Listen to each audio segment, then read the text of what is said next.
রব্বুল আলামিন দেখবেন আরে মসজিদওয়ালা নফলে আছেন, যেই বেচারা হালাল রুজি তালাশে আছেন সে ফরজ ইবাদতে মশগুল আছেন। সুবহানাল্লাহ। এই কথা বলেন হাকিমুল উম্মতের মতো মানুষ, যার কাছে হাফিজি হুজুর গিয়া মিসকিনের মতো বসে থাকতেন, যার একজন শাগরেদ আল্লাহ মুফতি শফি সাহেব মুফতি আজম পাকিস্তান, যার একজন মুরিদ শেখুল ইসলাম হাকিমুল ইসলাম হজরত কারি তৈয়ব সাহেব, যিনি প্রায় 60 বৎসর টানা প্রিন্সিপাল ছিলেন দারুল উলুম দেওবন্দের মতো প্রতিষ্ঠানের, সেই এত বড় বুজুর্গ হাকিমুল উম্মত মাওলানা থানবী প্রতিদিন ফজর পড়ে হাঁটতে বের হইতেন, আসতেন, এশরাক পড়তেন, তারপরে নাস্তা করে তাফসিরে বয়ানুল কোরআন লিখতে বসতেন। আল্লাহ পাক অন্তরে তাফসির ঢালতেন, তিনি লিখতেন। ওই দিন নিয়ম অনুযায়ী বসছেন, একটা হরফও ভিতরে আসে না, কিচ্ছু আসে না। আল্লাহ ওয়ালাদের উপর থেকে খবর হয়ে যায়।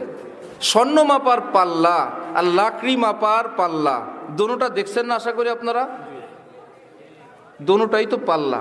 আগের ডিজিটাল আসার আগের স্বর্ণ মাপার পাল্লা গ্লাসের ভিতরে কত, আমি ভাবতাম স্বর্ণের সম্মানার্থে দামি জিনিস কেউ যদি নিয়ে যায়, পরে বড় হওয়ার পর জানতে পারলাম অত সম্মান না, যে ফ্যানের বাতাসে পাল্লা একটু বেশ কম হয়ে যাবে, অথবা যিনি ওজন করবেন তার নিঃশ্বাসের টাচ এর মধ্যে 1-2 আনা এদিক সেদিক হয়ে যাবে।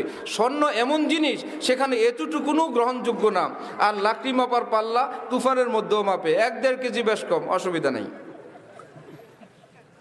কি মুশকিল, 1-1.5 কেজি বেশ কম, দোনোটার নামই পাল্লা। ঠিক গুনাহগার মুসলমানের দিল হয়ে যায় লাকড়ি মাপার পাল্লার মতো। কি বলে হুজুররা, এরকম নজর হেফাজত করা লাগে, আমরা তো কত দেখি, আমার তো কোনো অসুবিধা হয় না, হুজুরদের অসুবিধা হয়। ওহো, বুঝতে হবে আল্লাহর কহর গজবে আপনার অন্তরটা বেবুদ হয়ে গেছে, বুধ শূন্য হয়ে গেছে, চেতনাহীন হয়ে গেছে। ওখানে 1-1.5 কেজি যেরকম লাকড়ি মাপার পাল্লায় টের পাওয়া যায় না, আপনারটা লানুতের কারণে এইরকম অনুভূতি শূন্য হয়ে গেছে। আর বড় পীর জিলানী যদি বলেন, হ্যাঁ এইরকম আমার নারীর থেকে নজর হেফাজত করতে আমার টের পাওয়া যায়, এদিক থেকে ভিন নারী যাচ্ছে, আমার রাডারে ধরা পড়ে যায়। বুঝতে হবে এতটা স্বচ্ছ পরিচ্ছন্ন যে সামান্য থেকে সামান্য ভুলও ওনাদের অন্তরের রাডারে ধরা পড়ে যায়। সুবহানাল্লাহ। এটা কি ভাইয়েরা, ধরা পড়ে যাওয়াটা দোষের হইল না গুণের হইল?